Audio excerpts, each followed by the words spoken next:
Assalamualaikum warahmatullahi wabarakatuh. Perkenalkan kami dari kelompok 1 kelas B Biologi Nondik dengan beranggotakan Sandra Podungge, Fatmariani Abdul Wahab, Nabila Zaiza Fonkateli, dan Miftahul Adudu. Untuk memenuhi tugas mata kuliah dari struktur perkembangan tumbuhan 1 yang diampu oleh dosen Profesor Dr. Nofri Yola Kandoangko MP, izinkan kami memaparkan hasil kerja kami yang berjudulkan struktur batang pada tumbuhan. Batang merupakan bagian kedua dari tumbuhan setelah akar. Batang bersatu dengan akar melanjutkan sari makanan yang dibawa oleh akar melalui jaringan pengangkut. Pada beberapa jenis tumbuhan, batang berfungsi sebagai tempat menyimpan cadangan makanan. Misalnya, pada ubi jalar dan kentang, batang pada umumnya berada di atas permukaan tanah. Ada 3 jenis batang tumbuhan yang terdapat di sekitar kita, yaitu batang berkayu, batang berair atau batang basah, dan batang rumput atau berongga. Mengingat tempat dan kedudukannya bagi tumbuh-tumbuhan, batang dapat disamakan dengan sumbu tubuh tumbuhan. Pada umumnya, pada batang terdapat bermacam-macam jaringan, tetapi pada dasarnya batang memiliki lapisan-lapisan jaringan yang sama dengan akar, yaitu epidermis, korteks, dan silinder pusat atau stele. Struktur anatomi pada batang monokotil dan dikotil. Yang pertama, batang monokotil. Pada awal pertumbuhan, struktur primer, tumbuhan monokotil terdiri dari bagian luar berupa epidermis dan bagian dalam berupa sklerenkim, parenkim, korteks, ikatan pembuluh, dan parenkim empulur. Ikatan pembuluh pada struktur primer batang monokotil tersebar secara acak sampai ke empulur, sehingga batas korteks dan empulur tidak tampak. Nah, batang dikotil. Pada awal pertumbuhan primer, batang dikotil dibangun oleh jaringan-jaringan. Yang pertama, epidermis, terbentuk dari sel-sel pipih yang berfungsi melindungi jaringan di dalamnya. Yang kedua, korteks, terdapat di bawah epidermis yang tersusun dari sel-sel parenkim dan berfungsi untuk menyimpan cadangan makanan. Yang ketiga, stele atau silinder pusat, tersusun oleh xilem, flum, cambium vascular, dan empulur. Flum primer merupakan jaringan yang mampu mengangkut hasil fotosintesis dari daun ke organ yang lain. Cambium vascular atau cambium pembuluh merupakan jaringan meristematik yang terbentuk dari prokambium. Xilem primer merupakan jaringan yang kompleks. Empulur merupakan bagian dalam batang yang berfungsi sebagai tempat penyimpanan makanan.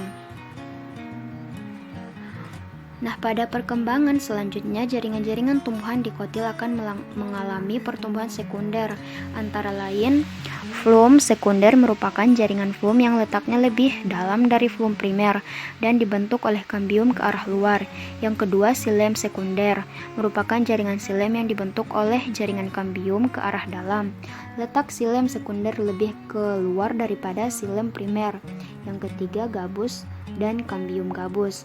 Gabus merupakan jaringan yang dibentuk oleh cambium gabus atau velogen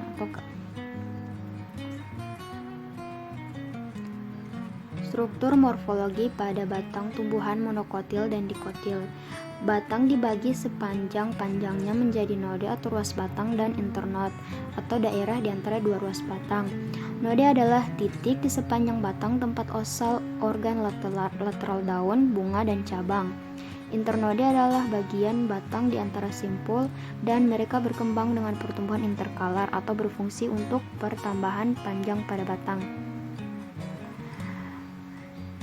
Nah, untuk foto A, foto batang dengan node berlabel.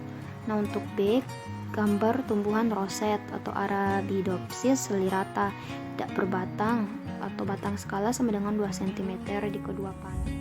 Baiklah, saya akan melanjutkan pemaparan dari teman saya. Batang dikotil yang menunjukkan pertumbuhan sekunder mempertahankan tanda pertumbuhan tahun sebelumnya.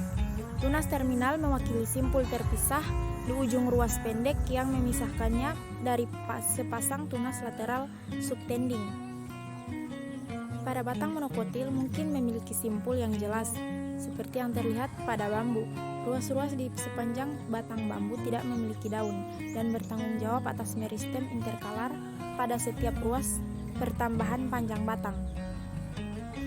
Pada gambar di samping yang menunjukkan ujung batang dari abu hijau musim dingin, yaitu Fraxinus pennsylvanica, yang menunjukkan tunas terminal tunggal, beberapa tunas lateral, dan 2 set bekas luka sisik tunas. Bekas luka skala kuncup menandai node. 4 panel lainnya adalah tampilan perbesaran yang lebih tinggi dari tunas terminal.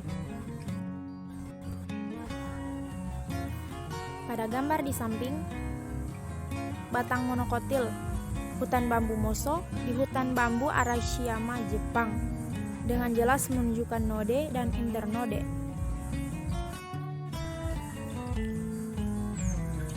Fungsi batang. Batang pada tumbuhan memiliki beberapa fungsi. Yang pertama, sebagai sarana lintasan air, mineral, makanan antar bagian tumbuhan. Yang kedua, pada fase pertumbuhan menghasilkan tunas dan daun, sedangkan pada fase reproduksi menghasilkan bunga.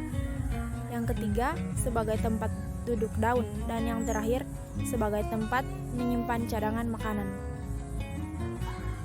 Baik, saya akan melanjutkan materi yang dibawakan oleh teman saya, yakni mengenai Gymnospermae. Nah, Gymnospermae ini memiliki ciri, yakni 1. Batangnya berkayu dan sangat tinggi. Kemudian ada yang lurus dan bercabang.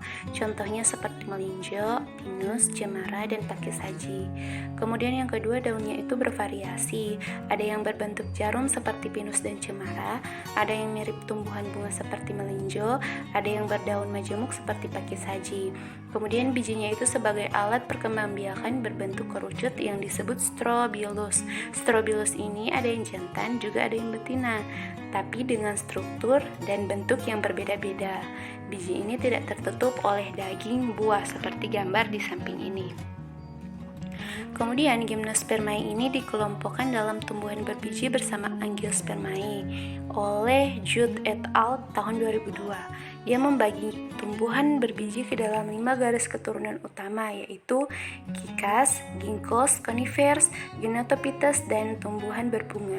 Nama Gymnospermae itu sendiri berasal dari bahasa Yunani, yaitu gymnos yang berarti telanjang dan sperma yang berarti biji, sehingga Gymnospermae dapat diartikan sebagai tumbuhan berbiji telanjang, berlawanan dengan Angiospermae yang memiliki biji terlindung dalam daun buahnya. Sedangkan menurut Utami di tahun 1989, Gymnospermae adalah tumbuhan yang memiliki biji terbuka atau berbiji telanjang karena bijinya tidak dibentuk dalam bakal buah. Pada Gymnospermae sendiri, bijinya itu terekspos langsung atau terletak di antara daun-daun penyusun strobilus atau runjung. Baik, kesimpulannya, jadi batang itu merupakan bagian kedua dari tubuh tumbuhan setelah akar. Nah, batang ini bersatu dengan akar untuk melanjutkan sari makanan yang dibawa oleh akar melalui jaringan pengangkut. Pada umumnya, pada batang terdapat bermacam-macam jaringan, tetapi pada dasarnya batang memiliki lapisan-lapisan jaringan yang sama dengan akar, yaitu epidermis, korteks, silinder, epidermis, korteks, dan silinder pusat atau stel. Baik, demikian presentasi dari kami kelompok 1. Wassalamualaikum warahmatullahi wabarakatuh.